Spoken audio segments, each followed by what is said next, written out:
자, 어저께 중요한 보도가 나왔음에도 불구하고 많은 사람들이 관심이 없긴 하죠. 이재명 대표 테러범 김진성이 그 자에 대해서 검찰이 징역 20년 구형을 했습니다.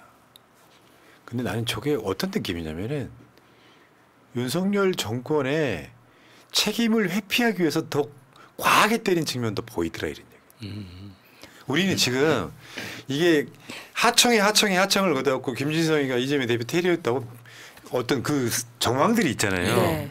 근데 여기에 지금 이 상황에서 여러분 기억하시면 헬기 이송 문제 같은 걸로 이재명 대표를 얼마나 많이 모욕을 줬습니까?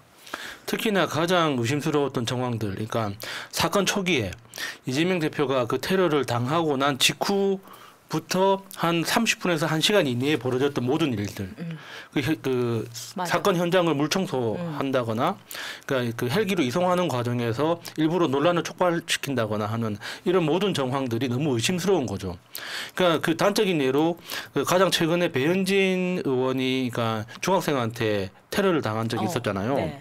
그때는 그 돌로 가격을 당했는데도 불구하고 이게 다 맞아요. 폴리스 라인 치고 과학수사대 나와가지고 다 검증을 했지 않습니까? 네. 그게 당연한 절차인데 왜 그때만 그런 절차가 없었느냐. 그건 이재명 대표가 테러를 당했다는 그 소식 때문에 대한민국의 사회 분위기가 일순간에 뒤집히지 않을까 하는 그 공포심도 깔려 있었다고 봅니다. 맞아. 그럼에도 불구하고 그 있는 사건을 있는 그대로 처리하지 않고 외압이 작용했던 거거든요. 그거는 외압이 작용하지 않고서는 절대로 일어날 수 없는 일이 일어났던 건데 그런 거에 대해서도 아직까지 아무도 지금 언급을 하지 않고 있죠. 진짜 심각한 겁니다. 예, 그러니까 이게 역대급 사건이에요. 오죽했으면 하늘이 살렸다 얘기가 나오잖아요. 네. 칼이 조금만 더 들어갔으면 사망. 이거 있잖아요. 그러니까 이재명 대표를 지지하는 여러 가지 요소들이 있어요. 성남시장 때부터 지지하던 사람들은 이재명의 행정력, 사이다. 그다음에 경기도지사를 거치면서 이재명 대표의 억강 부약 대동세상에 동감하는 사람들이 계속 붙기 시작합니다. 최근에는 사실상의 대통령이라고 할 수 있을 만큼 날카로움과 해안과 뭐 이런 것들이 같이 겸비해서 지금 대통령이 되고 있는 중이에요. 현실은. 그렇게 해서 국민들한테 대통령이라는 게 어느 날 갑자기 튀어나오는 거 아니거든요. 갑자기 튀어나오는 윤석열 같은 놈이 대통령 되는 거. 그건 당첨이라고 하잖아. 당선이 아니라. 근데 하나씩 수업을 쌓아가면서 하는 과정에서 그 이재명 대표가 테러를 당하고 났을 때 그 테러 그 전에 단식, 구속영장 기각 이런 것들이 있었잖아요.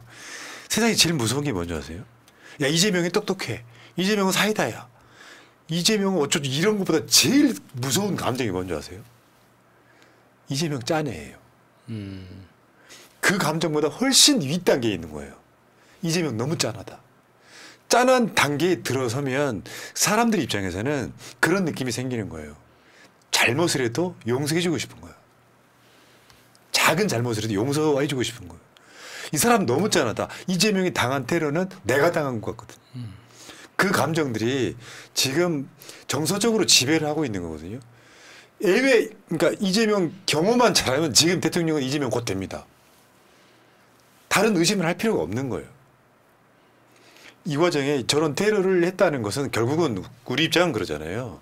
민주주의 진영의 99% 대통령 되는 사람의 목숨줄을 끊겠다는 거잖아요.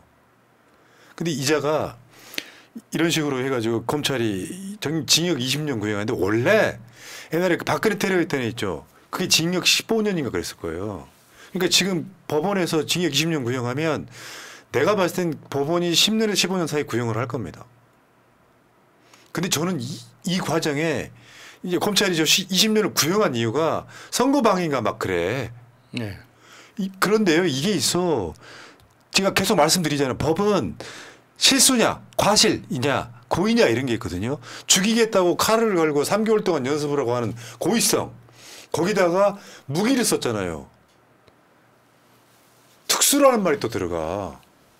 이 과정들을 거치면서 얘는 그냥 20년 정도가 딱 적당하다고 생각하는데 검찰은 여기에다 법원이 깎을 것까지 계산해갖고 지금 구형한 거잖아. 내가 검사라면요, 이거 30년짜리예요. 그러니까 그 구형하는 그 검찰 구형문, 그러니까 이 문장을 보면 엄청 심각해요. 뭐 정치적 의도가 있었고, 뭐 선거에 영향을 주려고 했고, 거기다가 직접적으로 범행을 계획했고, 그리고 살해 의도가 있었고, 이 문장만 하나하나 보다 보면 엄청 심각하거든요. 근데 결론은 20년이야. 뭔가 허전하지 않습니까? 우리나라 형법에서 구형할 수 있는 최고 그 형량을 다 합치면 45년이거든요. 거기에 절반도 안 되는 거예요. 자, 그리고 하나 더. 이화영 전 부지사의 지금 보석 신청. 거기에 어제 이런 보도 나온 거 있죠. 이화영 유죄 선고는 이재명의 유죄 추정 문서로 작용할 것이다. 저 말이 무슨 말이냐? 보석 신문을 할 거 아니에요. 왜 너 보석해줘야 되는데 그 과정에서 지금 7월 달에 이화영 1심 선고가 있거든요. 근데 지금 몸이 너무 아파요. 이화영 전 부지사가. 근데 거기서 나온 말 중에 하나가 이화영한테 유죄 선고를 지금 해버리면 이재명 대표의 유죄 추정 문서로 작동할 것이다. 그래서 1심 판결을 늦춰달라 이런 이야기예요. 근데 이것만 지금 헤드라인으로 나온 건데 여기 보면 그냥 읽어드려 볼게요. 이런 게 언론에 다 나오지는 않기 때문에. 이화영 전 부지사 즉 김현철 변호사. 이재명 대표는 2019년 9월 6일에 허위사실 공표죄로 300만 원 벌금형을 받은 상황이었다. 대법원에서 형이 확정되면 도지사 자격 박탈 및 5년간 선거권 및 피선거권 박탈된다. 이재명은 속된 말로 끈떨어진 연이었다. 오죽했으면 경기도 정무팀도 각자 도생을 준비했다. 이런 상황에서 김성태는 이미 정치적 생명이 박탈된 이재명을 위해 아무런 약속도 보장받지 않고 북에 300만 달러를 왜 줬는지 이 지점부터 의심해야 한다. 이 사건 공소 사실 자체가 비상식적이고 비논리적이다. 이른바 대북 송금 사건에서 피고인 이화영의 공동 피고인으로 기소되지는 않았지만 공소사실 기재상 현재 야당 대표인 이재명이 공범으로 적시됐다. 이화영에 대한 유죄가 선고된다면 이 판결문이 이재명에 대한 유죄를 추정하는 유력한 재판 문서로 작용할 것이다. 그렇겠죠. 왜냐하면 이재명 대표가 아예 기소도 못했어요. 이 사건으로. 왜냐하면 유일한 게 이화영의 진술일 텐데 진술을 번복했던 이유가 술판, 연어, 전관 이런 것들이 등장을 하잖아요. 네. 근데 여기에 지금 이 열받는 게 이런 거야.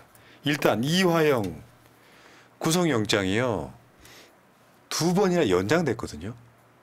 이러저러한 이유로. 근데 검찰이 이화영을 회유했던 진짜 큰 스킬은 뭐냐면 이화영이 개인 비리예요. 그렇죠. 공무원으로서 뭘 받았네, 뭘 썼네 하는 것들이에요. 그래가지고 계속 쪼면서 이재명한테 방북 비용 보고했다고만 해라. 그러면 이재명을 엮어가지고 날려버리려던 심산이었는데 우리 사모님께서 이화영 정신 차려 하면서 이화영 지사가 제정신으로 돌아온 사건이에요. 근데 이화영 지사가요 지금 건강이 굉장히 심각하게 아프답니다. 검찰이 지금 보석 석방을 반대하는 이유는 그 개인 비리라고 하는 것들 탈탈탈 털어가지고 비리가 될 만한 걸 갖고 나와가지고 이런 죄를 짓고 있는 사람인데 이 사람을 보석으로 빼내면 증거인멸이나 도주의 우려가 있다고 주장을 하고 있는 겁니다. 만약에 검찰의 그 주장이 합리적인 주장이 되려면 이화영 부지사의 그 수형 환경, 그러니까 감옥 내 환경이 지금 이 상태로 방치하는 거는 안 되는 거예요. 지금은 검찰이 이화영 부지사를 고문하고 있는 겁니다. 맞아요. 말이 좋아서 지금 수형 생활이라고 하지 그 지내는 독방 보셨잖아요. 네. 우리 그 박근혜나 그 다른 그 최순실 같은 사람들이 어떤 환경에서 감옥 생활했는지 이야기 들었죠. 침대도 있고, 맞아. 책상도 있고 그런 환경에서 수용 생활하는 거하고 관짝처럼 맞아. 양팔 뻗으면 벽이 닿는 그 진짜 땅바닥에서 그냥 이불 하나 깔고 자고 있는데 거기에서 2년 넘게 살면 병이 안 나는 게 이상한 네. 거죠. 그런데 그저께 보도 보셨잖아요. 국정원 문서에 쌍방울이 주가 조작을 띄우려고 북과 사전 모의했다 뭐 이런 내용이 나와 있잖아요. 그러니까 북한에 송금했는지 안 했는지도 몰라. 쌍방울은 그 올랐어요 주가가. 근데 이것을 이재명을 위해서 경기도와 쌍방울이 공모해서 북한에 돈 보냈다 이 사건이거든. 근데 아까 그 변호사가 한 말 읽어드렸잖아요. 쌍방울이 이재명을 위해서 돈 쓸 타이밍도 아니었다. 이런 이야기거든요. 요건 사실 이런 보도 하나로 끝나는 거거든요. 맞아요. 국정원 문건이 그러니까 저 정말 놀라운 점은 검찰이 국정원을 압수수색했을 때, 그러니까 김성태 그 쌍방울 사건 때문에 국정원 압수수색했을 때 그때 압수한 문건 중에 하나였고 검찰은 그 쌍방울의 주가 조작 공모에 대해서 정확하게 알고 있었다는 거예요. 그러니까 검찰은 이재명한테 혐의가 없는 걸 알지만 이재명한테 혐의가 없다는 결정적인 증거를 감추고 이번에 들키긴 거죠. 맞아요. 그러니까 저 문건을 제보한 사람이 국정원 쪽에서 나온 사람인지 저 검찰 쪽에 있는 사람인지 우리는 알 수는 없지만 어쨌거나 확실한 건 검찰은 그 이재명한테 유리한 증거를 감췄다는 거예요. 맞죠. 그러니까 사실은 이재명 대표가 받고 있는 재판은 윤석열의 검찰식으로 털면 뭐 하나라도 나오겠지. 그래서 법인카드 이야기가 나오는 거죠. 7만 8천 원으로 재판받고 있는 싸머가 있습니다. 이런 놈의 정권에서 또 열받네 김건희. 별짓을 해도 수사받지 않잖아요. 법은 이딴 식으로 가면 됩니까? 그걸 국민들이 심판한 거 아니에요? 생각이 있는 국민들이 심판한 거 아니에요? 법은 개나 줘버 이 새끼들. 그런 거고 또 열받는 게 있어. 방심이요. 정 방심이. 야, 이 새끼들 봐라. 이게 역대급 편파심인데 한번 봐봐요. 여러분들 기억하시겠지만 김용판이 그 전에 장영하 변호사라는 새끼가 등장을 하죠. 이재명 대표가 조폭으로부터 돈 받았다. 알고 봤더니 그 조폭이 몇 년 전에 SNS에 다른 건으로 썼던 사진.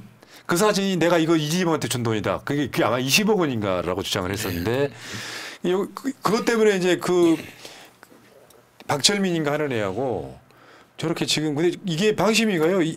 이재명 조폭한테서 뇌물 20억 전환 종편에 문제 없다고 심의를 했어요. 아 진짜 너무 편파적이죠. 야 그럴 수도 있지라고 심의를 했단 말이에요. 한번 볼까요? 왜냐하면 이게 주장이잖아요. 물론 심의는 할 수 있어. 밑에 지금 이재명 대표 측 입장도 나와 있죠. 면책특권을 제한해야 된다. 국회의원에 대해서. 그런데 윤석열 정권 들어서는 저렇게 보도를 해도 징계해버리잖아요.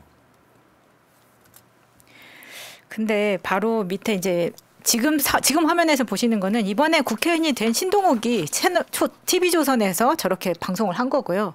다음 화면을 보시면 KBS는 조폭 20억 원 지원의 의혹, 엉뚱한 사진을 증거로 냈다라고까지 이제 뒤에 해명까지 올려준 거잖아요. 근데 저 이소정 앵커는 KBS에서 어떻게 됐습니까? 하차된 거죠.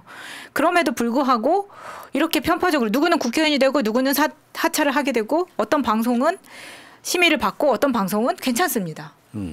이게 지금 방심위가 하고 있는 일이에요. 김건희 조가 조작 언급만 하면 방심위 선방위에서 때리기를 지금 수차례입니다. 모든 방송국이 거의 다 한 방씩 막았을 거예요. 특히 MBC는 진짜 많이 맞았죠. 그 방심위가 또 구글한테 책상을 꽝꽝꽝 쳤다는 사건도 있어요. 정말 요즘 웬만하면 자기가 권력 좀 있다 하면 책상 치는 게 유행인가 봐요. 그러니까 류일임이 구글 본사 찾아가가지고 그러니까 부산에서 일어났던 그 칼부림 사건 그 영상을 왜 그 폭력적인 그 컨텐츠인데 빨리 삭제하지 않았느냐 하는 그 항의를 굉장히 폭력적으로 했습니다. 진짜 무식한 거 아닙니까? 진짜 그게 심각한 문제면 이게 한국에 있을 때부터 공문으로 보내서 뭐 항의를 하든지 조치를 취하면 되지. 그 굳이 찾아가가지고 그 면전에서 책상 칠 일입니까 그게? 저는 저 이야기가 제가 구글 코리아를 좀 들락거려본 사람으로서 저건 진짜 말이 안 되고요. 저거는 한국에다가 지금 해도 되는 것을 굳이 미국 한 이유는 지금 삭제해달라고 했던 게 지금 부산 법원 앞에서 유튜버들끼리 칼부림 나서 사망한 그 사건 가지고 하는 건데 저거는 표면적인 이유일 뿐이고 미국까지 간 데에는 다른 이유가 있을 거고요. 거기에는 유튜브를 통한 혹은 구글을 통한 뭔가 통제를 더 협조를 바라기 위해서 들어간 거였는데 이걸 항의하는 부분에서 구글 코리아가 한국에서 방심위에 항의를 한 거예요. 저런 태도에 대해서. 그냥 말씀드리면 미국 회사에서는 한국에서 방심이 무슨 고위 공무원이 와서 뭐라고 하든지 하나도 신경 안 씁니다. 그렇죠.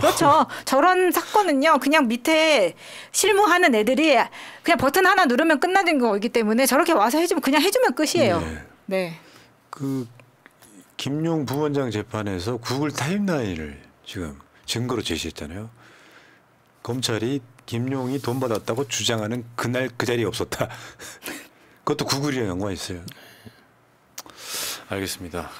결국 기득권들의 무형 유형의 테러들 저걸 멈춰 세우라고 야당한테 압승 결과물을 준 거거든요. 유일임 같은 자들 있잖아요. 나중에 정권 바뀌면요 처벌받아야 돼요. 감옥 가야 된다고. 희한한 새끼 하나 나와가지고. 자, 개벽님 사랑합니다 하셨습니다. 고맙습니다.